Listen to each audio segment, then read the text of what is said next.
একদিন এক পিপাসার্ত মুসাফির কুয়ার পাশ দিয়ে যাচ্ছিল। সেখানে এক নারী কুয়া থেকে পানি তুলছিল। সেই মুসাফির নারীকে বলল, আমাকে একটু পানি পান করাও। তখন সেই নারী মুসাফিরকে পানি পান করালো। পানি পান শেষে মুসাফির নারীকে বলল, আমাকে নারীদের চালাকি সম্পর্কে কিছু একটা বলো তো। হঠাৎ ওই নারীটি জোরে জোরে চিৎকার করে বলতে লাগলো, আমাকে বাঁচাও, আমাকে বাঁচাও।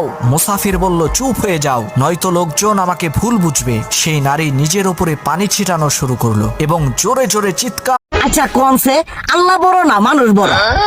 ধরো গাদা, তুই কার হাতে কার জোড়া দেশ? কুড়াই আল্লাহ আর কুড়াই মানুষ।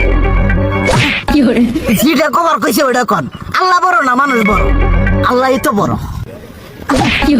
আল্লাহ বড়, তাহলে আল্লাহর কথা না হইনা মানুষের কথা শুনেন কে? তুই কি কইতাছস? কি আর আল্লাহর কথা মানে না মানুষের কথা মানে? হ্যাঁ, কি আর মানুষের কথা শুনেন, তাই না? আমনে যে ওই দিনকে ডায়াবেটিসের রোগ নিয়ে হাসপাতালে গেলেন, ডাক্তার আপনার কত কিছু খাবার